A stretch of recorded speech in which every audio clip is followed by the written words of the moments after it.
பள்ளி கல்வித்துறையில் நாம் பார்த்திருப்போம். தொடர்ந்து 4 அறிவிப்புகளாக புதிய புதிய விஷயங்களை தமிழக பள்ளி கல்வித்துறை மேற்கொண்டிருக்கிறது. அமைச்சர் திரு செங்கோட்டையனும் செயலர் திரு உதயச்சந்திரன் அவர்களும் நிறைய விஷயங்களை புதிதாக அறிவித்துக் கொண்டிருக்கிறார்கள். ஒரு அரசியல் தலைமை சில முடிவுகளை தீர்க்கமாக எடுப்பதற்கு ஒரு துணிச்சலான பொறுப்பு இருக்க வேண்டும். அந்த மாதிரி ஒரு துணிச்சலான விஷயத்தை தமிழக அரசு மேற்கொண்டிருப்பதால் பார்க்க முடிகிறது. திரு ஸ்டாலின் அவர்கள் எதிர்க்கட்சி தலைவர் சொல்கிறார், 4 அறிவிப்பு பொழுது அறிவிப்புமா இருக்கக்கூடியதில் வந்து ஆழ்ந்து யோசிக்க வேண்டும். பல லட்சம் மாணவர்கள் சம்பந்தப்பட்ட விஷயம் இதில் வந்து ஏதேனும் ஒரு பாப்புலரான அறிவிப்புக்கான விஷயத்தில் மயங்கிடக்கூடாது அப்படிங்கிற ஒரு எச்சரிக்கை கொடுத்திருக்கார். பாட்டாளி மக்கள் கட்சி வரவேற்றிருக்கிறது. சில சமயம் கவனமாக எச்சரிக்கையாக செயல்படும் சொல்லியிருக்காங்க. +1க்கு பொதுத் தேர்வு என்பதும் மதிப்பெண்கள் 200 அல்ல, மேல்நிலை கல்வியில் 100 அப்படிங்கிறது குறைச்சிருக்கதும் 3 மணி நேரங்கள் 2.5 மணி நேரமாக மாக்கப்பட்டிருப்பதும் கேள்வித்தாளில் வந்து கேள்வி கேட்கக்கூடிய முறையிலே மாற்றம் கொண்டு வந்திருப்பதும் பாடத்திட்டங்கள் அடுத்த ஆண்டு முதல் மாற்றப்படுவதும் பல அறிவிப்புகள் அடுத்து தெரிவிச்சிருக்காங்க.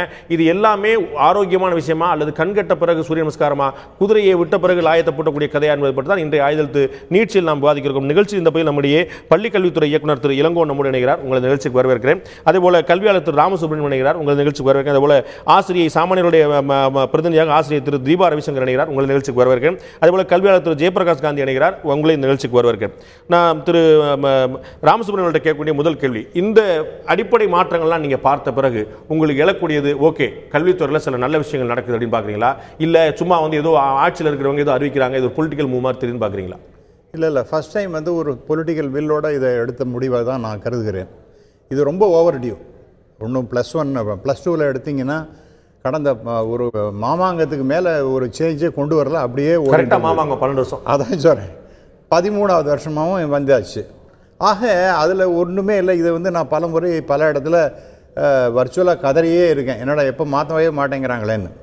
அதே போல் இந்த சமச்சீர் கல்வி என்பது 2012லேருந்து பப்ளிக் எக்ஸாமில் வந்தது. அது வந்து வேண்டான்னு சொல்லிட்டு 2011 ஒரு எஃபர்ட் எடுத்தாங்க, அதை ஸ்கட்டில் பண்ணியாச்சு கோர்ட் மூலமாக. இப்போ அதற்கு பிறகு என்ன பண்ணினாங்க இந்த அரசாங்கம் அப்படின்னா, அப்போ அதுக்கு ஒரு ஸ்டம்பிளிங் பிளாக்காக ஒன்று இருந்தது, கோர்ட் ஆர்டர். அதற்கு பிறகு ஏதாவது சேஞ்ச் பண்ணாங்களான்னு பார்த்தா எதுவுமே பண்ணலை. இப்படியே ஓடிக்கொண்டிருக்கும்போது அப்போ தமிழக எஜுகேஷன் மினிஸ்டர் நிறைய சேஞ்ச் பண்ணாங்க. இருங்க, இல்லை எஜுகேஷன் அதுதான் பண்ணிட்டு இருந்தாங்க, அப்படி தான் நடந்தது. இப்பொழுது என்னன்னா, இப்போ ஒரு சேஞ்சஸ்லாம் கொண்டு வரணும்னு சொல்லிட்டு இப்போ வேறு வழி கிடையாது. It has become the most important necessity. அதனால் இப்போ இந்த சேஞ்சஸ்லாம் கொண்டு வந்திருக்காங்க. அடிப்படையாக ரொம்ப சந்தோஷம், வரவேற்கின்றேன்.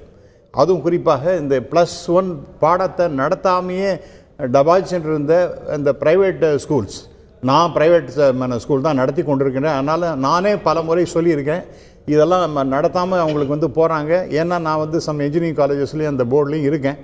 அப்படி இருக்கும்பொழுது அங்கெல்லாம் என்ன நடந்து கொண்டு இருந்ததுன்னா, அந்த பையங்கள்லாம் அங்கே ஃபெயில் ஆகிடுறாங்க, அப்புறம் மெடிக்கல்லையும் ஃபெயில் ஆகிட்டு இருக்காங்க. இது அநியாயமாக இருக்கேன், இதெல்லாம் மாற்ற வேண்டாமான்னு எத்தனையோ முறை சொல்லியிருக்கின்றேன். இந்த மாற்றங்கள் வந்திருக்கின்றது. மூன்றாவதாக இந்த கிரேடு சிஸ்டம், நான் வந்து ஒரு 10 வருஷமாக நான் எழுதி கொண்டிருக்கின்றேன். கிரேடு இந்த மார்க்கே வேண்டாம், கிரேடு தான் வேணும். ஏன் நீங்க டிஃபரன்ஷியேட் பண்ணணும்? இப்போ எனக்கு கிரேடு வந்த மாதிரி தெரியல, மார்க் வெளியே சொல்லாம தான் வந்திருக்காங்க. இந்த வருஷம் உண்டு அப்படி. ஏன்னா திடீர் என்று எடுத்த முடிவது இல்ல, கிரேடு பத்தி எதுவும் சொல்லப்பட்டிருக்கதா நான் அறியல. இல்ல, நான் என்ன நினைக்கிறேன் என்றால், அடுத்த வருஷத்துலேருந்து மார்க்லாம் போட மாட்டாங்க நான் நினைக்கிறேன். கிரேடு தான் இருக்க போகிறது. அதாவது நம்ம பழைய காலத்தில் இந்த D+, DA+A அப்படிங்கிற மாதிரிலாம் இருந்தது. அதே இப்போ கொடுத்துருக்காங்க ஏ, அது மாதிரி இதே மாதிரி தான் அந்த மார்க் லிஸ்ட்டில் வந்து வரும் என்று நான் கருதுகிறேன். ஆகவே initially I appreciate and welcome all this, but there are certain அதே மாதிரி சில பட்ஸ் இருக்கு. அந்த பட்ஸ் நம்ம பேசுவோம். திரு ஜெயபிரகாஷ் காந்திட்ட கேட்க ஒரு விஷயம், இந்த பட் என்ன அப்படிங்கிறத நான் உங்கள்கிட்ட கேட்க விரும்புகிறேன். நீங்கள் இந்த மாற்றங்களை காணக்கூடிய நெகட்டிவான அம்சம் ஏதேனும் இருக்குதா? இந்த விஷயங்கள் இதில் ஃப்ளா இருக்கு, இது சரி செய்யப்பட வேண்டும் என்று நீங்கள் சரி செய்யப்பட வேண்டிய விஷயமா ஏதேனும் கருதுகிறீர்களா இந்த புதிய மாற்றங்களில்? இல்லை, கண்டிப்பாக ஃபர்ஸ்ட் பெட்டர் லேட் தென் நெவர். ஏன்னா கண்டிப்பாக வந்து இது முன்னாடியே பண்ணியிருக்கலாம். இது எப்போ பண்ணியிருக்கலாம்னா, இந்த சமச்சீர் கொண்டு வரும்போது மெட்ரிக் சிலபஸை டவுன்கிரேட் பண்ணிவிட்டு ஸ்டேட் போர்ட் சிலபஸ் இது பண்ணி நடுநிலைமை கொண்டு வந்தாங்க. அப்போவே வந்து நம்ம வந்து சிபிஎஸ்சி லெவலுக்கு கொண்டு வந்திருக்கலாம். பட் அட்லீஸ்ட் இப்போவாச்சும் பண்ணியிருக்காங்க. இப்போ இந்த மாற்றம் வந்து வரவேற்கத்தக்கது தான். பட் ஒன்று வந்து இன்னும் நிறைய மாற்றங்கள் கொண்டு வரணும். ஒன்று வந்து ஃபஸ்ட்டு வந்து இந்த ப்ளூ பிரிண்ட் இருக்கக்கூடாது. பையன் வந்து இது சாய்ஸில் விட்டுடலாம், இது வந்து நம்ம ப்ளூ பிரிண்டில் கேட்க மாட்டாங்க, இது இப்படிலாம் கேட்டு தான் பண்ணிக்கிறாங்க. So is only looking for the mark, நாலேஜாக படிக்கிறது இல்லை. ஸோ அதை வந்து ஃபர்ஸ்ட் ரிமூவ் பண்ணணும். திரு காந்தி, இப்போ பண்ணியிருக்கக்கூடிய நம்ம இதற்கு முன்னாடி பண்ணலைங்கிறது உங்களுடைய வருத்தமாக இருந்தது, இன்னும் நிறைய பண்ண வேண்டியிருக்கணும் அப்படிங்கிற உங்களுடைய எதிர்பார்ப்பாக இருக்குது. என்னுடைய கேள்வி, பண்ணதில் நெகட்டிவான அம்சங்கள் ஏதாவது கருதுறீங்களா? இல்லை நெகட்டிவ் இல்லை, இன்னும் சீர்திருத்தம் கொண்டு வரணும். ஏன்னா பாதியாக இருக்குது. இப்போ வந்து நீங்கள் வந்து இந்த எக்ஸாமினேஷன் சிஸ்டத்தை வந்து மோர் அப்ஜெக்டிவ் டைப் கொஸ்டின் கொண்டு வரணும். அடுத்தது வந்து இந்த ஃபர்ஸ்ட் இந்த ப்ராக்டிக்கலுக்கு சும்மா மார்க் கொடுக்குறாங்க. எல்லாமே 50 மார்க். எனக்கு தெரிஞ்சு நிறைய பேர் ஃபிசிக்ஸ் கெமிஸ்ட்ரியில் ஃபெயில், பட் ப்ராக்டிக்கல் 50 இது எப்படி சாத்தியம்? அப்போ ப்ராக்டிக்கலையும் சீர்திருத்தம் முறை கொண்டு கொஞ்சம் வந்து எல்லாத்துலேயுமே சீர்திருத்த முறை கொண்டு அப்படி கிடையாது, இது நடத்துறதே கிடையாது, சும்மா அப்படிதான் போய் இது பண்றாங்க. ஸோ அதுல மாற்றம் கொண்டு வரணும். அடுத்தது இப்போ அறிவிச்சதுல இந்த இன்டர்னல் மார்க்ஸ் 10 மார்க்ஸ் கொடுத்துருக்காங்க. இந்த இன்டர்னல் மார்க்ஸ் 10 மார்க் எப்படி பண்ண போறாங்க, எப்படி how they are going to access, who is going to access, இன்னும் விரிவான வந்து தகவல் தேவை. ஏன்னா வந்து இப்போ வந்து 20 மார்க் வந்து ப்ராக்டிக்கல், 10 மார்க் இன்டர்னல். இந்த இன்டர்னல் மார்க்ஸ் எப்படி போட போறாங்க அப்படின்னு அந்த விரிவும் தெரியல. அடுத்தது வந்து இப்போ அடுத்தது வந்து இந்த 100+100 பண்ண போறாங்க.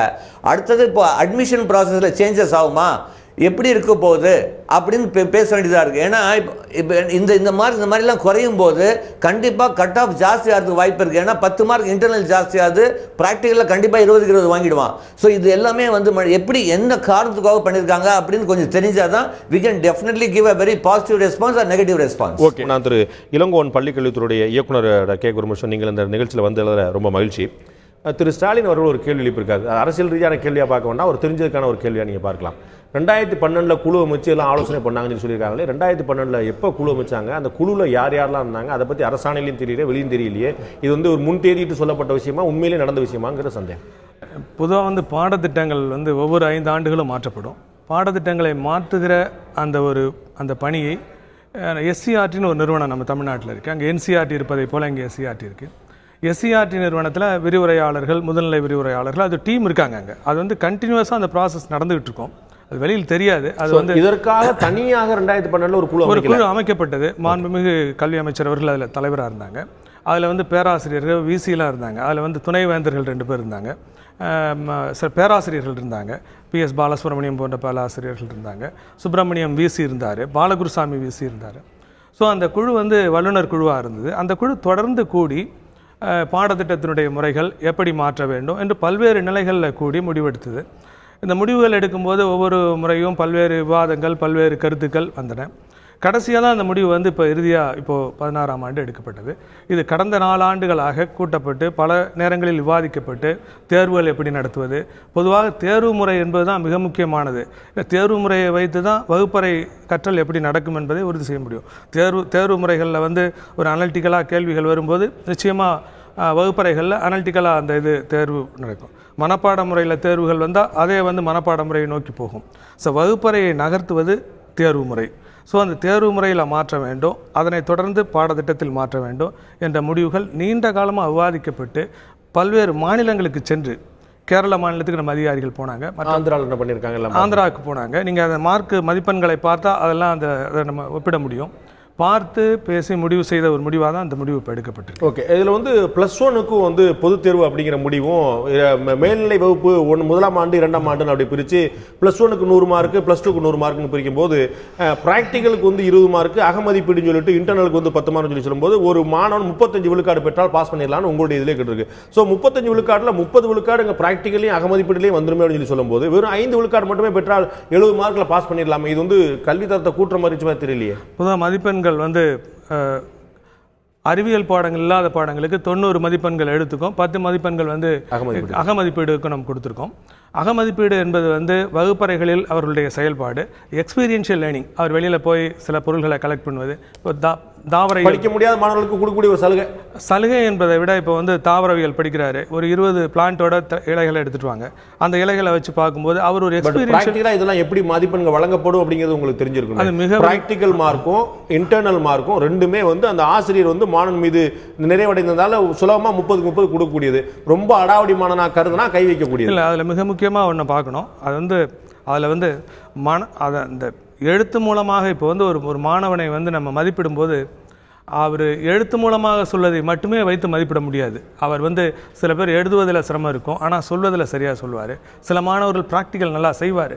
அதுக்கு ஒரு வாய்ப்பு கொடுக்க வேண்டும் என்பதற்காக தான் அந்த பகுதி அதை வைக்கப்பட்டிருக்கு. அப்போ நீங்கள் ரெகுலரில் வந்து தியரியில் வந்து ஒரு 5 மார்க் வாங்கினா போதுமா? இல்லை, அதில் வந்து தற்போதைய நடைமுறையே தொடரும். இப்போ தற்போது வந்து 150 மதிப்பெண்கள் எழுத்து தேர்வு கொடுக்குறோம், 50 மதிப்பெண்கள் செய்முறை தேர்வு கொடுக்குறோம்.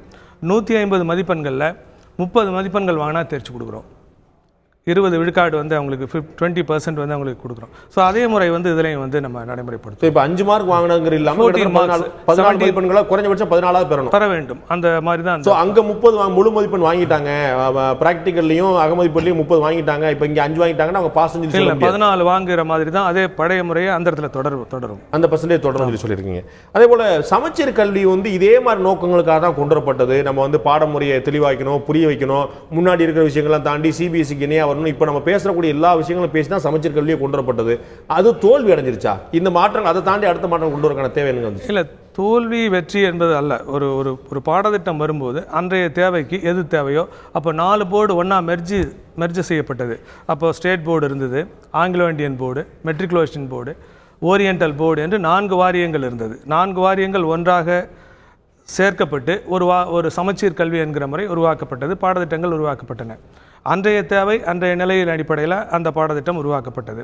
தொடர்ந்து கால மாற்றங்கள், அதாவது சின்ன சொல்லப்போனால் அறிவியல் வளர்ச்சி, சமூக பொருளாதார வளர்ச்சி, இவைகளின் அடிப்படையில் மாற்றங்கள் செய்ய வேண்டியது அவசியம். அதை செய்து தான் ஆகணும். அப்போது சமச்சீர் கல்வி வந்து 6 ஆண்டுகள் ஆகுது. +1 +2 பாடத்திட்டம் மாற்றப்பட்டு 12 ஆண்டுகள் ஆகுது. இந்த சூழலில் இந்த உயர்மட்ட குழு வல்லுநர் குழுவும் பரிசீலனையில் வந்து இது மாற்ற வேண்டிய ஒரு நேரம் வந்த இந்த சூழலில் இந்த மாற்றம். இப்போ இந்த உங்களுடைய இந்த அரசாணையை பார்க்கும்போதும் சரி, அமைச்சர்களுடைய கருத்தை சொல்லும் போதும் சரி, பாடத்திட்ட மாற்றம் மட்டுமே ஒரு முயற்சியாக தெரியல. பாடத்திட்ட மாற்றங்கிறது காலத்தை மாற்ற வேண்டியது 3 ஆண்டுகள் சில சமயம் மாற்றுறாங்க, 5 ஆண்டுகள் சில மாற்றுறாங்க, ஒரு 5 ஆண்டுக்கு ஒரு முறை மாற்றங்கிறது ஓகே.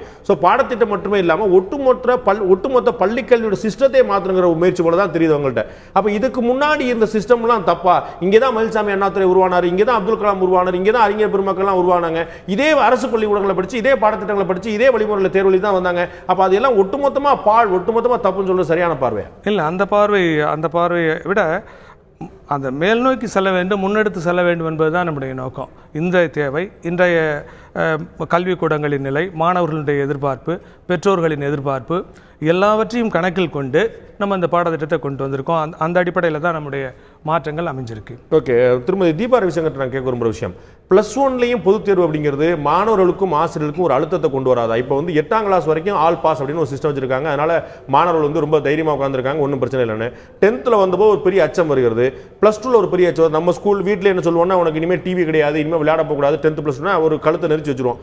இப்போ 2 ஆண்டுகள் சிறை அப்படிங்கிறத தாண்டி 3 ஆண்டுகள் சிறைன்னு கொண்டு வர போறோமா? +1 பொது தேர்வுன்னு சொல்லி சொல்றது மூலமா அப்படியெல்லாம் ஒன்றும் இல்லை சார். இன்னும் கம்ஃபர்டபுளாக தான் படிக்க போறாங்க பிள்ளைங்க. ஏன்னா 10th +2 இது வரைக்கும் எல்லாரும் நிம்மதியாக படிச்சிட்டு இருந்தாங்க, அப்பா ஜாலி, இந்த வருஷம் நம்ம 10th அப்படின்னு. இல்லை சார், இது 11th and 12thன்றது ஒரு கோர்ஸ். அதை வந்து ஃபர்ஸ்ட் இயரும் படிக்கணும், செகண்ட் இயரும் படிக்கணும். இப்போ 11th வந்து எல்லா ஸ்கூல்லையுமே 12th வர வேண்டிய லெசன்ஸ் எல்லாம் 11thலயே அது வந்து நீங்க பண்ண தப்பு, ஆசிரியர் பெருமக்களும் நிர்வாகங்களும் பண்ண தப்பு.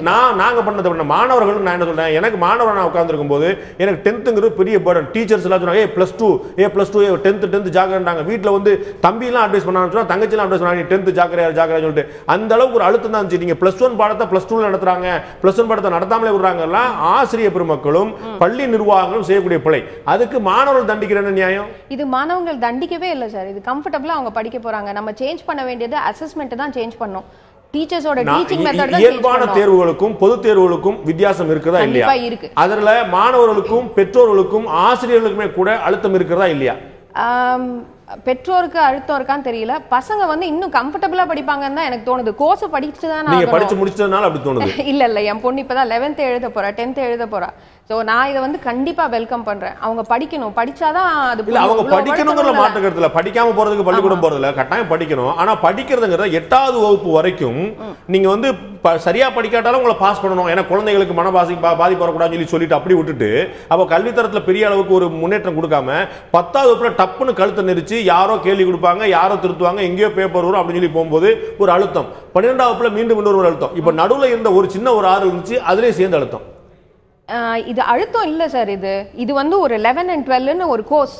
அதுல அழுத்தம்னு எப்படி பார்க்க முடியும்? இது ரொம்ப ஈஸியா இருக்குல்ல. இதை படிச்சாதான் நீங்க போய் காலேஜ்ல பண்ணவே முடியும். இந்த பேசிக்கை விட்டுட்டு அவங்க 12th மட்டும் படிக்கிறாங்க. இல்ல ஏற்கனவே +1 படிச்சு தான இருந்தாங்க. இப்போ வந்து +1 பொது தேர்வு மட்டும் தான மாத்திருக்காங்க. +1ங்கற சிஸ்டத்தை அபாலிஷ் பண்ணல, இல்ல +1ங்கற புதுசா திணிக்கல. ஏற்கனவே இருந்த +1க்கு தற்போது +1ம் பொது தேர்வு மாத்திருக்காங்க. நான் இந்த பொது தேர்வுங்கற ஒரே ஒரு கான்செப்ட மட்டும் தான் நான் கேள்வி கேக்குறேன். இது வந்து பொது தேர்வுன்னு நீங்க பாக்குறத விட அதே 100 மார்க்ஸ் தான் எழுத போறாங்க, 2.5 hours தான் எழுத போறாங்க. இன்னும் நல்லது தானே இவங்களுக்கு. இல்ல அங்க மேல நிக்கக்கூடிய கத்தி அந்த பொது தேர்வு பப்ளிக் எக்ஸாம் அப்படிங்கிற ஒரு வார்த்தை நீங்க என்ன சொன்னாலும் எனக்கு காய்ச்சல் வந்துரும் முதல் நாள் நைட்டு. அப்படியெல்லாம் இல்ல சார், எனக்கு அது தோணவே இல்லை. இது கம்ஃபர்டபுளா இருக்க போது நம்ம டீச்சிங் மெத்தட் மட்டும் தான் மாத்தணும், அசஸ்மெண்ட் மெத்தட் மட்டும் தான் மாத்தணும். இது செமஸ்டர் மாதிரி கொண்டாந்துட வேண்டியது தானே. இது ஒரேடியா மொத்தமும் படிச்சு வருஷத்துக்கு ஒரு தடவை எக்ஸாம் எழுதுறதுக்கு பதிலா செமஸ்டர் முறையில மாத்தலாம். மாத்தினா இன்னும் கம்ஃபர்டபுளா தான் இருக்க போகுது. 6 months கொஞ்சம் பப்ளிக் எக்ஸாம் வச்சுக்கோங்களேன். ஸ்டூடெண்ட் கூட்டு வராம ஒரு டீச்சரை கூட்டு தப்புன்னு நினைக்கிறேன். ஒரு ஸ்டூடெண்ட் கேட்டா தான் இன்னும் சரியா தெரியும். வந்து திரு இளங்கோவன் அவர்கள்ட்ட கேட்க ஒரு விஷயம், இந்த +1ல சில மாற்றங்கள் நம்ம செஞ்சிருக்கிறோம். அதில் வந்து மதிப்பெண்கள் முறையில் சில மாற்றங்கள் கொண்டு வந்திருக்கோம், எப்படி இப்படிலாம் செய்யணும் அப்படின்னு சொல்லிட்டு. முக்கியமான விஷயம் வந்து +1ல தேர்ச்சி பெறாத மாணவர்கள் +2ல போய் அந்த தேர்வு எழுதியிருக்கலாம். ஒன்று வந்து ஜூன் ஜூலை நடத்தக்கூடிய விஷயங்கள் எழுதியிருக்கலாம், அல்லது வந்து பொது தேர்வு எழுதிக்கலாம். உங்களுக்கு 2ல எங்கே வாய்ப்பு கிடைக்கும், இதில் விட்டா கூட அதில் எழுதிக்கலாம்னு சொல்லுவீங்க. இது ஒரு நல்ல வாய்ப்பாக இருக்குது. ஒரு ஆண்டு வீணாக வேண்டாம் அப்படிங்கிற வாய்ப்பு இருக்குது.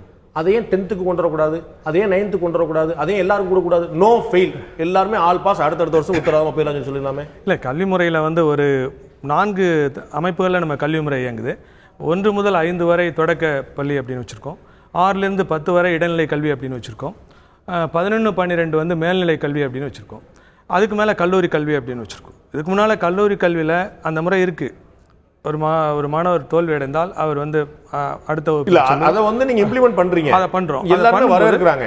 நான் கேக்குறது அது ஏன் எக்ஸ்டெண்ட் பண்ண கூடாதுன்னு கேக்குறேன். அது ஏன் கொண்டு வந்தீங்கன்னு கேக்கல, ஏன் எக்ஸ்டெண்ட் பண்ண கூடாது? அடுத்த நிலை இப்போ வரும்போது இந்த இந்த முறை கொண்டு வரும்போது 11ஆம் வகுப்புக்கு தேர்வு வருகிற போது அந்த மாணவர்களுக்கு இப்போ இந்த இதில் வந்து பார்த்தீங்கன்னா இப்போ நடைமுறையில் இருக்கிற முறையில் 11ஆம் வகுப்பு மாவட்ட அளவில் பொது தேர்வு எழுதுறாங்க மாணவர்கள். இப்போ பலரும் வந்து இதை தேர்வு எழுதாத மாதிரி ஒரு தோற்றம் இருக்குது. உண்மையிலேயே அவங்க தேர்வு எழுதுறாங்க, 8ஆம் வகுப்புலேயே எழுதுறாங்க. ஆனால் அந்த தேர்வில் இன்னொரு சிக்கல் இருக்குது. இதில் தோல்வி அடைந்தால் அவர்கள் மேலே போக முடியாது. இப்போ இருக்கிற தேர்வில் தான் இன்னும் சொல்ல போனால் அழுத்தம் அதிகமாக இருக்கும். நான் தோல்வி அடைஞ்சிட்டா போக முடியாதுன்னு இருப்பது அழுத்தம் அதிகமாக. தோல்வி அடைஞ்சால் +1ல அந்த ஆறுதல் கொடுத்துட்டீங்க, +2ல அந்த ஆறுதல் 10th அந்த ஆறுதல் கொடுத்துடலாம்னு கேட்குறேன். இல்லை, இந்த மேல்நிலை 10th வந்து அவங்க வந்து 10th ஃபெயில் ஆனா அதை +1ல எழுதிக்கலாம். இந்த இது வரைக்கும் கல்லூரி கல்வியில் இருந்து மேல்நிலை கல்வி முறைக்கு கொண்டு வந்திருக்கோம். இது வேறு கல்வி முறையை சார்ந்தது. இப்போதைக்கு அந்த முறை பழைய முறையே தொடரும். இல்ல, கல்வி முறைங்கிறது 10th +2 2+3 அப்படிங்கிறது நாம பிரிச்சு வச்சிருக்கோம். அதுல வந்து ஏன் நீங்க 10th ஏன் +1 போட்டீங்கன்னா அதே பள்ளி கல்வியில் தான் வரப்போகுது, அதே அமைச்சர் தான், அதே செயலர் தான், அதே அதிகாரி தான், எல்லாமே பாடம் எல்லாமே அதே தான். அதுல வந்து இங்கே தனி அங்கே நம்ம ஏன் அது வந்து நிர்வாக வசதிக்காக பிரிக்கப்பட்டது தானே. உயர்கல்விங்கிறதும் உயர்நிலைங்கிறதும் மேல்நிலைங்கிறதும் ஆரம்ப கல்விங்கிறதும் தொடக்க பள்ளிங்கிறதும் அங்கன்வாடிங்கிறதும் நம்ம வசதிக்காக பிரிக்கப்பட்டது. என்பதை விட அது ரொம்ப முக்கியமான ஒரு நுட்பமாக பார்க்கணும். அது வயது இருக்குது, அந்த வயது உள்ள மாணவர்கள் அதற்கென்ற ஒரு அமைப்பு முறை, அதற்கென்று பாடத்திட்டம். 10th வரைக்கும் பார்த்தா அதில் வந்து காமன் எஜுகேஷன் படிப்பாங்க, ஜென்ரல் ஸ்ட்ரீமில் வருவாங்க. மேல்நிலை வரும்போது அதற்கான சப்ஜெக்ட் வந்து ஸ்பெசிஃபிக்காக எடுத்துப்பாங்க. ஒரு வருஷம் தானே சார், 15 வயசு பையனுக்கு வரும் தெரியாது, 16 வயசு பையனுக்கு எல்லாம் வரும் தெரிஞ்சு சொல்ல போறீங்களா சார்? 10th படிக்கும்போது அவனுக்கு 15 வயசு இருக்க போது, அவனுக்கு 16 வயசு பையனுக்கு நீங்க கொடுக்குறீங்க, அதில் 15 வயசு பையனுக்கு சேர்த்து எக்ஸ்டெண்ட் பண்ண வேண்டியது. இந்த முறை வந்து இப்போ நம்ம மேல்நிலைக்கு அறிமுகப்படுத்தியிருக்கோம். வருங்காலங்களில் அது பரிசீலனைக்கு எடுத்துக்கொள்ளப்படலாம். ஓகே, நான் திரு ஜெயபிரகாஷ் காந்தி அவர்கிட்ட கேட்க ஒரு விஷயம், சிபிஎஸ்சிக்கு இணையாக அப்படின்னு அமைச்சர் பேசும்போது சொல்றாரு, சிபிஎஸ்சியை விட மேம்பட்ட முறையில் அப்படின்னு அரசாணையில் சொல்லுது. சிபிஎஸ்சிங்கிற வார்த்தையும் நீட் தேர்வுங்கிற வார்த்தையும் பூச்சாண்டி மாதிரி பள்ளிக்கல்வித்துறையும் மாணவர்களையும் பயமுறுத்திருச்சோ, சிபிஎஸ்சிக்கு இணையா இல்லை அப்படின்னு ஒரு பெரிய தாழ்வு மனப்பான்மை கொண்டு வந்துருச்சோ? இல்லை, அப்படி கிடையாது சார். ஆக்சுவலி வந்து டெஃபினட்டாக we are definitely much below CBSE standard. இப்போ இருக்கிற சிலபஸ் இப்போ சிபிஎஸ்சி லெவலுக்கு கொண்டு வரணும்னு சொல்கிறாங்க. நான் ஏன் வந்து இப்போ கேரளா அரசு ஏன் இப்படி என்சிஆர்டி புக்ஸை ஃபாலோ பண்ணுற மாதிரி நாம் ஏன் தமிழக அரசு வந்து என்சிஆர்டி ஏன் வந்து சிபிஎஸ்சி பண்ணணும்? Let's have national level playing game. அப்போ வந்து என்சிஆர்டி புக்ஸை பேஸ் பண்ணி சிலபஸை ஃப்ரேம் பண்ணணும்னு சொல்வேன். அடுத்தது உலகத்திலேயே ஆகச்சிறந்த தகவல் தொழில்நுட்ப மூளை வந்து இந்தியாவில் உருவாகிறது, குறிப்பாக தமிழகத்தில் உருவாகிறது. இந்த அடிப்படை கல்வியில படிச்சு இந்த மொன்ன போட்டு மனப்பாடம் பண்ணி நீங்க சொல்லக்கூடிய வாந்தி எடுத்து தான் இவ்வளவு அறிவு வந்து உலகம் பூரா இருக்குன்னு சொல்லி சொல்றாங்க. அப்ப இவங்களுக்கு வந்து ஒண்ணுமே இல்ல, நம்ம வந்து CBSE we are much below than CBSE சொல்றது சரியான விஷயமா? இல்ல அப்படி கிடையாது சார். நீங்க அப்ப இருக்கிற டெக்னாலஜி வேற, இப்ப இருக்கிற டெக்னாலஜி வேற. இன்னைக்கு அதனால தானே ஐடில இருந்து வெளிய அனுப்புறான், அவன் வந்து அப்டேட் பண்ணிக்கலாம். ஐடில இருந்து வெளிய அனுப்புறது அவனுடைய பிசினஸ் பர்பஸ்க்கு அனுப்புறான் சார், அறிவில்லங்கறக்க அனுப்பல. Don't mistake me. அவன் அனுப்புறதும் தமிழனா பார்த்து அனுப்பல, அவன் அனுப்புறது தமிழனா பார்த்து அனுப்பல, தெலுங்கு அனுப்புறான், மலையாளி அனுப்புறான், எல்லாம் சேர்ந்து அனுப்புறான். சோ அவன் ஆள் குறைப்பு பண்றானே தவிர தமிழர் குறைப்பு பண்ணல. இல்ல பேசிக்கா தான் சார் பண்றாங்க. இப்ப வந்து இன்னைக்கு இருக்கிற வந்து நம்ம படிக்கிறதுக்கும் இண்டஸ்ட்ரி நீடுக்கும் வந்து கேப் ஜாஸ்தி ஆயிடுச்சு. இன்னைக்கு வந்து நிறைய அப்படி தமிழ்நாட்டு கல்வியில தகுதி இல்ல அப்படின்னா தமிழர்களை பார்த்தானே சார் வேலையை விட்டு நிக்கணும். அவர்கள் ஒட்டுமொத்தமாக வேலை நீக்கம் பண்றாங்க. இல்ல இல்லை இல்லை, நான் இது வந்து பதில் சொல்லுங்க இருங்க. இப்போ வந்து தமிழ்நாடு மாணவர்கள் நான் வந்து கல்வி வந்து பட் தமிழ்நாடு மாணவர்கள் மாதிரி பிரில்லியன்ட் யாருமே கிடையாது. நல்லா கவனிங்க, நம்ம இப்படி தரம் குறைந்ததுன்னு இப்போ 10 வருஷமாக பேசிட்டு இருக்கோம். பட் அதே வந்து நம்முடைய தமிழக டாக்டரை வந்து பிரமாதமாக பண்ணியிருக்காங்க, நம்முடைய இன்ஜினியரிங் பிரமாதம் பண்ணியிருக்காங்க. ஏன்னா அவங்க காலேஜ் போகும்போது அவங்கள வந்து மேம்படுத்திக்கிறாங்க. இதை வந்து நம்ம ஸ்கூல்லேயே பண்ணால் இன்னும் மிக சிறப்பாக பண்ண முடியும் தான் நாங்கள் சொல்கிறோம். இன்றைக்கும் வந்து தமிழக மாணவர்கள் கேன் டூ அச்சீவ் எனிதிங், அந்த அளவுக்கு வந்து பண்ணியிருக்காங்க. ஏன் பிஜியில் வந்து தமிழ்நாடு மாணவர்கள் நல்லா பண்ணியிருக்காங்க? ஏன் தோ வந்து யூஜியில் அவன் நல்லா பண்ண முடியல, அவன் பிஜி எக்ஸாமில் நல்லா பண்ணியிருக்கான் நம்முடைய தமிழ்நாடு. காரணம் அவன் மேம்படுத்திக்கிறான். நம்முடைய அண்ணா யூனிவர்சிட்டி கீழே இருக்கிற சிலபஸ், அதுக்கப்புறம் இருக்கிற நம்ம மருத்துவத்தில் எல்லாத்துக்குமே they are doing very well. அதனால் நம்ம students is able to cope up. அந்த சிலபஸ் அப்கிரேடை வந்து அவன் சீக்கிரம் பண்ணிக்கிறான். இதே வந்து நம்ம வந்து 8th 9th 10th பண்ணும்போது இன்னும் கொஞ்சம் மாற்றம் கொண்டு வந்திருந்தா நம்ம தமிழ்நாடு அடிக்கிறதுக்கு கண்டிப்பாக இந்தியா மீடியம் உலகத்திலே கிடையாதுன்னு சொல்வேன். திரு ராமசுப்ரமணியன், நான் கேட்குற விஷயம், பாடத்திட்டங்களில் மாற்றம், நேரங்களில் மாற்றங்களை தாண்டி ஆசிரியர்கள் தேர்வு முறையிலையும் ஆசிரியர்களுக்கு அளிக்கப்படக்கூடிய பயிற்சிகளில் மாற்றம் வேணும்னு நினைக்கிறீங்களா? நீ அது டெஃபினட்டாக வேணும், அதில் ஒன்றும் சந்தேகமே கிடையாது. பிகாஸ் இந்த சேஞ்ச் வரும்பொழுது டீச்சர்ஸ் தான் இதை இப்போ ப்ரொடியூஸ் பண்ண போகிறாங்க, அந்த மோல்டு பண்ண போகிறது, அவங்களுக்கு இது வேணும். அதே சமயத்தில் என்னுடைய பட்டுன்னு நான் ஆரம்பித்தேன், அதோடு நின்று போச்சு. இப்போ என்னென்னலாம் சொல்லுகின்றேன் என்றால், இந்த 11வது வருஷம் இந்த 11th இன்னைக்கு ஜாயின் பண்ணுறவனுக்கு புதுசாக ஒன்றும் அவங்களுக்கு பாடம் கிடையாது. இன்றைக்கி இருக்கிற பாடம் தான் அதுக்கு 600 மார்க் வர போகிறது. அதே தான் அவன் வந்து 12th போய் பண்ண போகிறான், அவனுக்கு 600 மார்க் வர போகிறது. But there is no change in syllabus. அப்போ இந்த மாணவர்களுக்கு நாம் சரி செய்கின்றோமா அப்படிங்கிறது ஒரு கொஸ்டின் இருக்குது. இல்லை, யூ ஹேவ் டு ஸ்டார்ட் சம்வேர்ல, you have to start somewhere. அப்போ இவங்க இந்த 2 வருஷத்தில் காரணம் என்ன சொல்கிறேன்னா, இப்போ NEET has become a reality. அடுத்து இன்ஜினியரிங் கோர்சஸ்க்கு இன்னைக்கு another NEET has become a reality. அப்ப 2 வருஷம் ஒரு செகண்ட் நான் உங்கள்ட்ட விளக்குகிறேன். கிட்டத்தட்ட 10 லட்சம் மாணவர்கள் வந்து +2 எழுதுறாங்க, கிட்டத்தட்ட அப்ராக்சிமேட்லி. எத்தனை பேர் சார் நீட்டுக்காக போறாங்க? ஏன் நீட்டை பத்தியே கவலைப்படுறீங்க? இந்தியாவிலேயே உலகத்திலே நீட் ஒண்ணுதான் பிரச்சனையா? மெடிக்கல் தான் போற சொல்லி 10 லட்சம் பேர் இருக்கானா? அதுல வொகேஷனல் கோர்ஸ் இல்லையா, ஹிஸ்டரி ஜியோகிராஃபி படிச்சிட்டு இல்லையா, அடுத்த விஷயங்கள் படிக்க போறவங்க இல்லையா, எல்லாருமே நேர டாக்டர் ஆக போறதா 10 லட்சம் பேர் எழுதுறானா? இதுதான் நான் சொல்றது. என்னன்னா, இன்னைக்கு நீட்டுக்கு ஒண்ணா வெறும் மெடிக்கலுக்கு மட்டுமல்ல, இன்ஜினியரிங்க்கு மட்டுமல்ல, ஜென்ரல் ஸ்டடீஸுக்கும் இப்போ வந்து கொண்டிருக்கின்றது. இப்போ நீங்கள் கிளாட்னு ஒன்று இருக்குது, லாக்கு படிச்சுட்டு இருக்காங்க. அப்போ எப்போ நீங்கள் இந்த குழந்தைகளுக்கு இந்த 2 வருஷம் இப்போ மற்றவங்களுக்கு முடிச்ச நியூ சிலபஸ் வர்றது ஒரு லெவல், இந்த 2 வருஷம் இந்த குழந்தைகளுக்கு எங்கே நீங்கள் புது சிலபஸ் தரீங்க? அப்போ நீங்கள் இந்த 2 வருஷம் அவங்க வந்து தே are going to struggle.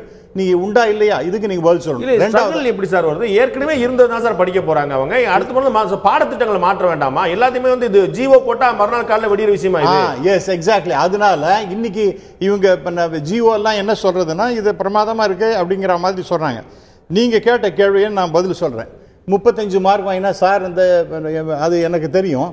But இருந்தாலும் கூட இன்னைக்கு எழுதியிருக்கிற இந்த ஜிஓ என்ன சொல்லுகின்றது என்றால், அனைத்து பாடல்களிலும் அதெல்லாம் வாங்கணும். அது வந்து 3 மணி நேரத்துலேருந்து 2.5 மணி நேரம் குறைக்கிறாங்க. அனதர் டைரக்டர் அவங்களுடைய டிபார்ட்மெண்ட்லேயே தேவராஜன் ஒரு டைரக்டர், அவர் ரொம்ப பிரமாதமாக எக்ஸாம்லாம் நடத்தினாருங்கிறது நானே பல முறை சொல்லியிருக்கேன்.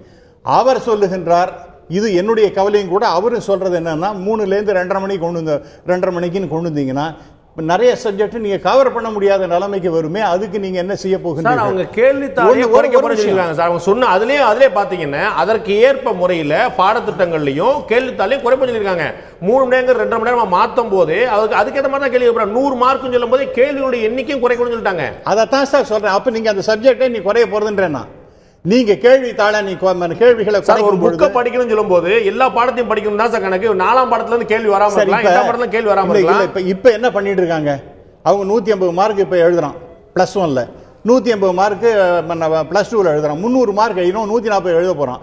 அப்ப என்ன எங்க நீங்க வேற are you going to play the sir? Mark போடுற விதம் தான் சார் குறைச்சிருக்கு. மார்க் போனா பாட புத்தகம் பாதியா குறையல, 3 மணி நேரங்கிறது 1.5 மணி நேரமா குறையல. இது வந்து அவங்க ஒரு சின்ன அட்ஜஸ்ட்மெண்ட் பண்ணிருக்காங்க. இது வந்து ஒட்டுமொத்தமா அவருடைய குவாலிட்டியை குறைச்சிருக்காங்கன்னு அர்த்தம் இல்ல. ஒரு சின்ன அட்ஜஸ்ட்மெண்ட் தானே. 3 ஹவர்ஸ்க்கு 2.5 ஹவர்ஸ், 200 மார்க் 100 மார்க், 1 மார்க் கேள்விக்கு 1 மார்க் தானே சார். 1 மார்க் கேள்விக்கு அரை மார்க் கிடையாது. இருங்க, நான் ஹாஃபா பண்ணல இத. இல்ல அதுல முக்கியமான பாயிண்ட் என்னன்னா, லெவல் பிளேயிங் கிரவுண்டு நம்ம பேசிட்டு இருக்கோம் இல்லையோ, இந்த 11th இந்த வருஷம் ஜாயின் பண்றவனுக்கு 2 வருஷத்துக்கு லெவல் பிளேயிங் கிரவுண்ட் எங்க வந்தது? இன்னைக்கு 12th எழுதக்கூடிய மாணவனுக்கும் லெவல் பிளேயிங் கிரவுண்ட் கிடையாது. இன்னைக்கு 11th ஜாயின் பண்ற பையனுக்கும் 11th லெவல் பிளேயிங் கிரவுண்ட் கிடையாது. லெவல் பிளேயிங் ஃபீல்ட் வந்து எலெக்ஷன்ல தான் சொல்லிட்டு இருந்தாங்க. இங்க சொல்லல சார், நானே சொல்றேன். நோ இன்னைக்கு எல்லாரும் மாணவர்கள் என்ன சொல்றாங்க, பெற்றோர்கள் என்ன சொல்றாங்க, இந்த நீட் எக்ஸாம் பத்தி பார்க்கும்போது எங்களுக்கு நாங்க வந்து சிபிஎஸ்இ அளவுக்கு இல்லையே அப்படிங்கிற क्वेश्चन ரைஸ் பண்றாங்களா இல்லையா? அப்ப எங்க அந்த லெவல் பிளேயிங் கிரவுண்ட் வரதுக்கு இன்னும் 2 வருஷம் ஆக போறது. அப்ப these children who are joining நீங்க வந்து ஒரு ஸ்கூல் நடத்துறீங்கங்கறது நீங்க அவ்வளவு பெருமையா சொல்றீங்க. பாடத்திட்ட மாற்றத்தை நாளையில இருந்து 1ஆம் கிளாஸ்ல 12ஆம் கிளாஸ்ல மாத்தி பண்ண முடியாது. ஆனா இதுதான் இந்த 2 வருஷத்துல மாணவர்களுக்கு ஒரு சஃபரிங் இருக்கு. ரெண்டாவது பாயிண்ட், இன்னைக்கு நாம எல்லாத்தையும் சிபிஎஸோட கம்பேர் பண்றோமோ இல்லையோ, 11th ஏன் சார் நீங்க வந்து இப்ப அனாவசியமா போய் ப்ரெஷரைஸ் பண்றீங்க? நீங்க நடத்துங்க சொல்லுங்க. எக்ஸாம் இப்ப சார் சொன்னது போல டிஸ்ட்ரிக்ட் லெவல் நடத்துறாங்க. That is also a public examination. அந்த பப்ளிக் எக்ஸாமினேஷன் ஸ்ட்ரிக்டா நீங்க நான் எங்க ஸ்கூல்ல இருக்கிறவங்களை விட்டுட்டு மற்ற வெளியில இருக்கிற டீச்சர்ஸை கொண்டு வந்து அதை நடத்தலாம் இல்லையா?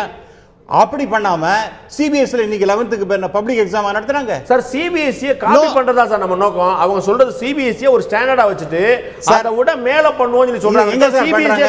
நான் என்ன கேக்குறேன், நீங்க 11th பண்ணல சார். No 11th we are not translating CBSE please subjects. understand 11th நீங்க வந்து அந்த பரீட்சையை அவங்களை எழுதணும்னு சொன்னா டெஃபினட்டா அது வந்து it will be a strain for the children. அது உங்களுடைய அது ஒண்ணும் இல்ல என்னோட பார்வை அது ஒண்ணு மட்டுமல்ல. அப்புறம் இன்னொரு முக்கியமான பாயிண்ட், சார் சொன்னார் இந்த 14 மார்க் வாங்கினா பாஸ்ன்னு சொல்லிட்டு, இந்த ஜிஓல அப்படி கிடையாது. 35 மார்க் வாங்கினா பாஸ் இருக்கு. அது that is to be correct. அவருக்கே தெரியும். ஆனா ஏற்கனவே இருந்த அரசாணைகள்ல 35% எடுத்தா பாஸ் தான் இருக்கு. அந்த 14 மதிப்பெண்கிறது வாய்மொழியா தான் இருக்குது. அது வாய்மொழி கிடையாது. வாய்மொழி கிடையாது. No, you are not aware of it. நீங்க தெரியாது. அது அதுக்கு ஒரு ஆர்டர் போட்டாங்க. என்னண்டு அந்த இது மாதிரி மினிமம் மார்க் 35 மார்க் வாங்கணும்னு சொல்லிட்டு அத பத்தி ஆர்டர் போட்டாங்க. நீங்க வாய்மொழியா சொன்னதெல்லாம் ஒரு நிமிஷம் சார். நம்ம பாடத்திட்டத்துல 35% வாங்கினா பாஸ் தானே சார்? 10th இருக்கு, +2 இருக்குது. ஆமா, அப்படிதானே சார் இருக்கு. 50 மார்க் பிராக்டிகல் மார்க் இருக்குல்ல சார்? ஆமா. அப்ப 20 மார்க் வாங்கினா தானே சார் பாஸ் ஆக முடியும் சார்? அதெல்லாம் நான் அதுதான் சொன்னேன் சார். இதுல என்ன எழுதிருக்கு பாருங்க. ஒவ்வொரு பாடத்திலும் குறைந்து 35 இதுதான் இருக்கு சார். ஒவ்வொரு பாடத்திலும் குறைந்தபட்ச தேர்ச்சி விழுக்காடு 35% நிர்ணயம் செய்யப்படுகிறது. அப்படியே தொடருது.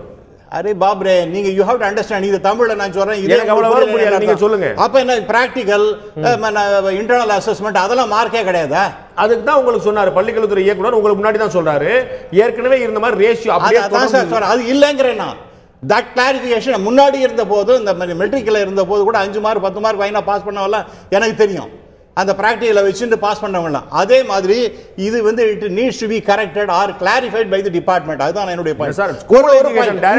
கிளாரிஃபை பண்றாரு. It has to be clarified. No அவர் வந்து ஓரலா clarification I will not accept it. It should be in writing. நான் எனக்கு புரிஞ்சது இவ்வளவுதான் சார். ஓகே. எனக்கு இல்ல இன்னொரு முக்கியமான point, please allow me to talk. இல்ல அடுத்து நீங்க மேக் இட் ஷார்ட் ப்ளீஸ். இல்ல I will make it very very simple. அதாவது முதலாம் ஆண்டு செய்முறை தேர்வினை 2ஆம் ஆண்டு நடைபெறும் செய்முறை தேர்வினை இணைந்து செய்யணுமா? அப்ப ஃபர்ஸ்ட் இயருக்கு இருந்து பிராக்டிக்கல் அப்ப அதை வந்து 2ஆம் வருஷத்துக்கு அப்ப அவன் படிச்சது மறந்து கிடையாது. அதைத்தான் நான் சொல்றேன். அப்ப அவனுக்கு அந்த 11ஆம் கிளாஸ்ல படிச்சது மறந்து போறதுக்கு நீ அது பப்ளிக் எக்ஸாம்ன்றீங்க, அதுக்கு உண்டா இல்லையா பிராக்டிக்கல் மார்க்? அதை நீங்க வந்து 12ஆம் கிளாஸ்ல போடுவீங்கன்னா என்ன அர்த்தம்? Are you understanding what I say? நான் நல்லா புரிஞ்சுக்கிறேன். பட் அதுதான் சொல்றேன், ரொம்ப சுலபமா +1ல கிடையாதுங்கறது அதோட அண்டர்ஸ்டாண்டிங். அதுதான் தப்புங்கறேனா? அப்ப எதுக்கா நீங்க பிராக்டிகல் 11th உண்டுன்னு சொல்றீங்க? நீங்க அங்கவே கிடையாது நினைக்கிறேன். +1க்கும் +2க்கும் தனித்தனியா மதிப்பெண்கள் சொல்லிட்டீங்க, 2க்கும் சேர்த்து மார்க் ஷீட் சொல்லிட்டீங்க, 2க்கும் தனித்தனியா பிராக்டிகல் இருந்தத 2க்கும் சேர்த்து பிராக்டிகல் சொல்லிட்டீங்க. +1ல தனி பப்ளிக் எக்ஸாம் வரும்போது பிராக்டிகல் மட்டும் எப்படி தனியா வரும்? இல்ல அது வந்து இந்த விவாதம் வந்து அந்த நம்ம டிசைட் பண்ணும்போது வந்தது. அதுல என்ன காரணம் அப்படின்னு சொன்னா, இப்போ ப்ராக்டிகல்ஸ் பண்ணும்போது ஒரு 100 மாணவர்கள் இருந்தால் 6 பேட்ச் பண்ணுற மாதிரி வரும். அது வந்து ஒரு 15-20 நாட்கள் தொடர்ந்து அந்த பள்ளியில் அந்த ப்ராக்டிக்கல் எக்ஸாம் போகும். ஸோ பிப்ரவரி மந்த் வரும்போதே ப்ராக்டிக்கல் எக்ஸாம் ஸ்டார்ட் ஆகிடும். ஸோ 12th எக்ஸாம் நடக்கும்போதே ஒரு 20 days ஆகுங்கிறப்போ 11th எக்ஸாம் ப்ராக்டிக்கல் வைக்கும்போது another 20 days ஆகும். ஜனவரியிலேருந்து அது வர்ற நிர்வாக குழந்தைகளினுடைய கடினம். இப்போ அங்கே வந்து அவங்க தியரி படிக்க முடியாத சூழல் 40 நாட்கள் வந்து வரும்போது என்னுடைய கேள்வி எளிமையானது என்ன அப்படின்னா, தியரி பிராக்டிகல் 2க்கு தான் மார்க் பிரிச்சிருக்கீங்க. +1க்கும் பிராக்டிகல் உண்டு, +2க்கும் பிராக்டிகல் உண்டு. +1க்கான பிராக்டிகலா +2ல எழுதிக்கலாம்னு சொல்றீங்க. அப்ப +1 பிராக்டிகல் தான் நீங்க +2ல நடத்த போறீங்களா, இல்லாட்டி +1க்கு பிராக்டிகல் கிடையாதுங்கிற முடிவுக்கு வர போறீங்களா? பிராக்டிகல் உண்டு 2 பிராக்டிகல். ஒரு வருஷம் கழிச்சு அந்த பழைய பிராக்டிகல்ல நீ என்னென்ன வந்து வச்சுக்கணும் வருமா? பிராக்டிகல் வந்து அதுல நம்ம செய்யலாம். அதுல கடினம் இருக்கிறதா நீங்க எப்படியுமே மார்க் போடுறதா அப்படிங்கிற முடிவு இல்ல. அப்படி இல்ல, அதுல சரியான முறையில தான் பண்ண போறோம். பிராக்டிகல்ஸ் வந்து அதுல பண்ணும்போது second year sir 10th exam தனி சார், +1 எக்ஸாம் தனி சார், +2 எக்ஸாம் தனி சார், 3 தனித்தனி பொதுத் தேர்வு. அப்ப இந்த பொதுத் தேர்வுக்கான மதிப்பெண் அந்த பொதுத் தேர்வுக்கான மார்க் ஷீட் 2 கொடுக்கலாம். நீங்க நம்பர் பண்றத 10 நாள் கழிச்சு கொடுக்கலாம்.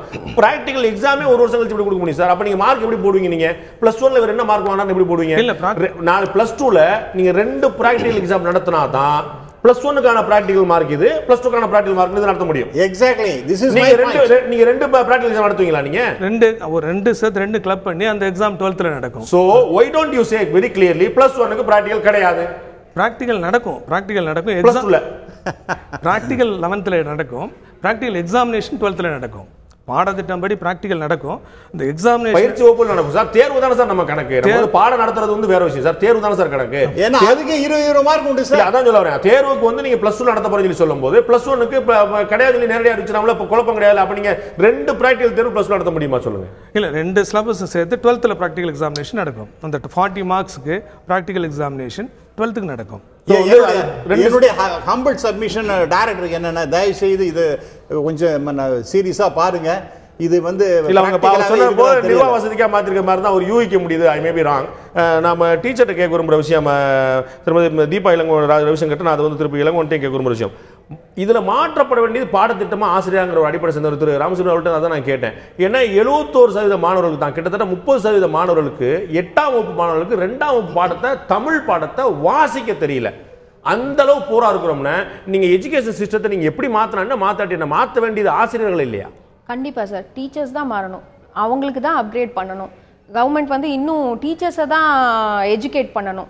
அப்போதான் அவங்க வந்து ஸ்டூடெண்ட்ஸை சொல்லிக் கொடுக்க முடியும்.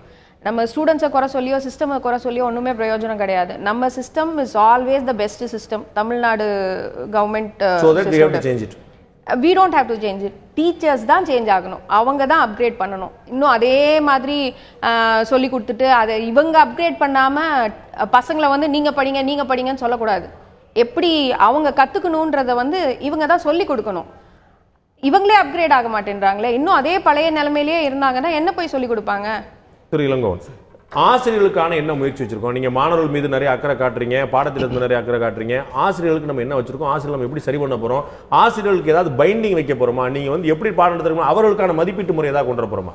இப்போ ஆசிரியர்களுக்கு பயிற்சிகள் தொடர்ந்து கொடுத்துட்டு இருக்கோம். ரொம்ப வருஷமா ஓடிட்டு இல்லை, இப்போ வந்து நம்ம அதுவும் இந்த புது பாடத்திட்டம் வரும்போது, புது எவால்வேஷன் முறை வரும்போது அதை எப்படி கையாள்வது, புது பாடத்திட்டத்தை எப்படி கையாள்வது என்று பயிற்சிகள் கொடுக்குறோம். பொதுவாக அந்த டிரான்ஸ்லேட் இதுவரைக்கும் நம்ம கையேடு ஆசிரியர்கள் எப்படி ஒரு பாடத்தை டிரான்ஸ்லேட் நான் சொன்ன என்னுடைய சந்தேகம் பார்த்தீங்களா, நீங்களும் அந்த பார்த்த அந்த புள்ளி விவரங்கள் தான். 2ஆம் வகுப்பு பாடத்தை படிக்க தெரியாம வாசிக்க தெரியாம ஒருத்தர் இருக்கிறான்னா அவன் என்ன தேர்வு எழுதியிருப்பான்? அவன் முதல்ல எப்படி 8ஆம் வகுப்பு வரைக்கும் வந்தாங்கிறதே ஒரு கேள்வி இல்லை. 2ஆம் வகுப்பு பாடத்தை வாசிக்க தெரியாத மாணவன் 8ஆம் வகுப்புல எப்படி உட்கார்ந்தாங்கிற கேள்வி இல்லை. 30 விழுக்காடு மாணவர்களுக்கு வாசிக்க தெரியல. 2ஆம் வகுப்பு பாடத்தை தமிழ 2ஆம் வகுப்புல என்ன வச்சிருப்போம்? நம்ம ஆத்திச்சூடி வச்சிருப்பாங்க அதிகபட்சமா, அதுவே இருக்கக்கூடிய வாய்ப்புகள் குறைவு. அப்போ அது வாசிக்க தெரியலன்னா இல்லை. இந்த ரிப்போர்ட் வந்து நீங்கள் ஆசர் ரிப்போர்ட்டை சார் வந்து அதை நீங்கள் பாயிண்ட் அவுட் பண்ணுறீங்கன்னு நினைக்கிறேன். இது வந்து என்சிஆர்டியில் வந்து ஒரு ஸ்டடி பண்ணியிருக்காங்க. என்சிஆர்டியில் வந்து கிளாஸ் 3, கிளாஸ் 5, கிளாஸ் 8, ஸ்டாண்டர்ட் 3, 5, 8க்கு வந்து பண்ணியிருக்காங்க. என்சிஆர்டி ஸ்டடியில் அதில் டிஃப்ரெண்ட்டாக இருக்குது. இது வந்து ஸ்டடி வந்து ஏசர் ஸ்டடியினுடைய வெளிப்பாடு ஒரு இருக்கு, என்சிஆர்டி ஸ்டடியினுடைய வெளிப்பாடு வேற மாதிரி இருக்கு. ஏசருடைய ஸ்டடி வந்து தவறுன்னு சொல்ல, அந்த ஸ்டடி மாறுபாட்டாக இருக்கு. 2க்கு இடையில தான் உண்மை இருக்கணும், அப்படிதான் நாங்க கருதுறோம். ஏன்னா என்சிஆர்டி ஒரு ஸ்டடியை கொடுக்குது. மன்னிக்கணும், ஒரே இன்டர்வென்ஷன். அந்த அசர் ரிப்போர்ட் இருக்கு பாருங்க, அது வந்து வீடு வீடா போய் பண்ணினது. இவங்க என்சிஆர்டிங்கிறது ஸ்கூலா போய் பண்ணினது. மாணவர்கள் எங்க இருக்காங்களோ அந்த இடத்திலேயே போய் நீங்க என்ன படிக்கிறீங்க சாதாரணமா நீங்க எந்த கேரளாவை நம்ம ஒப்பிட்டோம் சொல்லி சொல்றீங்களோ பாடத்திட்டங்களுக்கு, அந்த கேரளா வந்து தமிழ்நாட்டோட இன் ஆல் மீன்ஸ் பெட்டரா இருக்கு. 70% மாணவர்கள் நம்மகிட்ட படிக்க வாய்ப்பு இருக்கு அப்படின்னா 85% மாணவர்கள் வந்து அதை படிக்கக்கூடிய தமிழ்ல இருக்கிறாங்க. நம்முடைய மாணவர்கள் 10ஆம் வகுப்பு 12ஆம் வகுப்புல 90 விழுக்காட்டுக்கு மேல வாங்குறாங்க. கேரளாவினுடைய விழுக்காடு 70 தானே இருக்கு. அவங்க அதான் அங்கதான் வரேன் நானு, அங்கதான் வரேன். பிரச்சனை பாடத்திலேயோ பாடத்திட்டத்திலேயோ மாணவர்கள்ட்டே இல்ல, தேர்வுகள் வினாத்தாள் திருத்தும் முறையிலையும் விடைத்தாளுக்கு மதிப்பெண் வழங்கக்கூடிய முறையிலையும் ஆசிரியர் நடந்து கொள்ள முறையிலும் இருக்கும். நீங்க கேள்வி வருது. நீங்க இங்க திரு பாமகவுடைய நிறுவனம் டாக்டர் ராமா சொன்னது போல தேர்வு முறையில பாஸ், அதிக பாஸ் பெர்சன்டேஜ்ங்கிறது ஆட்சியோடைய பெருமை மாதிரி ஆயிப்போச்சு. எங்க ஆட்சியில் இவ்வளவு பாஸ், எங்க ஆட்சியில் இவ்வளவு பாஸ், போன ஆண்டோட இந்த ஆண்டு இவ்வளவு பாஸ், அந்த பெருமை தேடிக்கொள்ள முயற்சி பண்றோமோ அப்ப தகுதியற்ற மாணவர்களையும் கூட அடுத்த ஆண்டுக்கு தள்ளி வச்சிருமோங்கிற ஒரு கேள்வி வருதுல்ல. அவங்களுக்கு பாஸ் பண்ணது கம்மியா இருக்கு அப்படின்னு சொன்னா அவங்களுக்கு குவாலிட்டி கம்மியா இருக்குன்னு பார்க்க முடியாதுல்ல. அவங்க வந்து ஃபில்டரிங் வந்து கிளீனா பண்றாங்க, நீட்டா பண்றாங்க பார்க்க முடியாதா? இல்ல, அதுல நம்ம இரட்டை நிலைப்பாடு எடுக்கிற மாதிரி இருக்கு. கீழே வரும்போது நம்ம சரியா சொல்லி கொடுக்கலன்னு நீங்க சொல்றீங்க, அவங்க மேல சரியா சொல்லி கொடுக்காம இருந்திருக்கலாமே. அது 2 இதுல வந்து அவங்களுக்கு வந்து கீழே இருக்கும்போது நல்லா சொல்லி கொடுக்கறதாவும், மேல வரும்போது டைரக்டருக்கு ரொம்ப தெளிவா தெரியும். 2ஆம் வகுப்பு பாடத்தை 8ஆம் வகுப்பு மாணவனால படிக்கவே முடியல, வாசிக்கவே முடியலன்னு சொன்னா அவன் வந்து தகுதிப்படுத்திக்கவே இல்லை. அவங்க ஆசிரியர் என்ன செஞ்சாங்கிற கேள்வி வருது. ஒரு மாணவன் தேர்வுல ஃபெயில் ஆனா அவனால +1 படிக்க முடியலன்னு ஆகுது. இதுக்கு முன்னாடி வாசிக்க முடியலன்னு ஆகல. ஒரு 30% மாணவர்கள் வந்து இந்த தேர்வுல ஃபெயில் ஆறாங்க அப்படின்னு சொன்னா அவனால அந்த வகுப்பை தாண்ட முடியல. ஆனா நீங்க சொல்லக்கூடிய இந்த 30 விழுக்காடு மாணவன் 2ஆம் வகுப்பை தாண்டி இருக்க முடியாது, வாசிக்கவே முடியாது. இதுல எங்க டபுள் ஸ்டாண்டர்ட் வந்துச்சு எனக்கு தெரியலையே. இல்ல அதுல நீங்க பாத்தீங்கன்னா நம்ம தமிழ்நாட்டினுடைய மக்கள் தொகையில 10 லட்சம் மாணவர்கள் 10 லட்சம் குழந்தைகள் 1ஆம் வகுப்புல சேர்றாங்க. இப்போ எக்ஸாம் எழுதுற மாணவர்கள் 10ஆம் வகுப்புல nearly 9 லட்சம் மாணவர்கள் இருக்காங்க. அப்போ வருகிற 1ஆம் வகுப்பில் சேர்கிற மாணவர்கள் 98 விழுக்காடு மாணவர்கள் மேலே வந்துடுறாங்க 10ஆம் வகுப்புக்கு. 10ஆம் வகுப்பு தேர்ச்சியும் அடைகிறாங்க. ஸோ அதனால அந்த புள்ளிவரங்கள் வந்து அந்த ஏஜ் அப்ராப்ரியேஷனில் சரியா இல்லாமல் இருக்கலாம். அந்த ஒரு அத்தனை மாணவர்களும் 10th வரைக்கும் வர்றாங்கன்னு சொல்லி சொல்லும்போது நம்ம கரெக்டாக பாஸ் பண்ணிட்டே போயிடுறோம். அந்த அளவுக்கு குவாலிட்டியை கொடுக்குறோமாங்கிறதா இந்த கேள்வி திரும்ப. அதில் ஒரு முக்கியமான ஒரு நுட்பமாக பார்க்க வேண்டியது ஏஜ் அப்ராப்ரியேஷன். அது ரொம்ப முக்கியமாக சொல்லுவாங்க. 5ஆம் வகுப்பில் இதெல்லாம் தெரிஞ்சிருக்கணும் அப்படின்னு நம்ம சொல்லுவோம்.